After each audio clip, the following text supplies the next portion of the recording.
গাছ বাবা, আজ 12 বছর ধরে চেষ্টা করছি, আমার বউয়ের কেন একটা বাচ্চা হচ্ছে না দেখেন না। গাছের পাতা নড়ে চড়ে, মাঝা মেয়ে গর্ভ ধরে।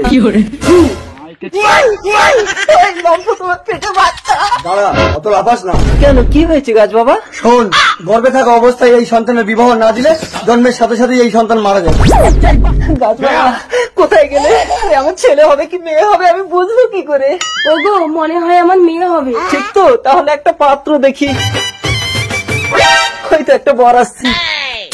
এই, কোথায় যাবি বিয়ে করতে? আমি তো শ্বশুর বাড়ি যাবো বিয়ে করতে। না, তোকে যেতে হবে না, চল তুই আমার মেয়েকে বিয়ে করবি। কোথায় আপনার মেয়ে?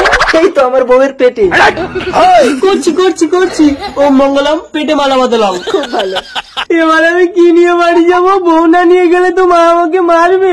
ঠিক আছে, তুই আমার বউটাকে এখন নিয়ে যা, বাচ্চা হয়ে গেলে আমার মাল আমাকে ফেরত দিবি। হ্যাঁ, যা নিয়ে যা আমার তেরানের লম্ফু। আমার বাচ্চা হবে। বাচ্চা হয়েছে? আর আপনিও শুনে রাখুন, যদি মেয়ে না হয় ছেলে হয়, আমি কিন্তু আপনার বউকে ছাড়বো না। আমার ছেলে হয়েছে।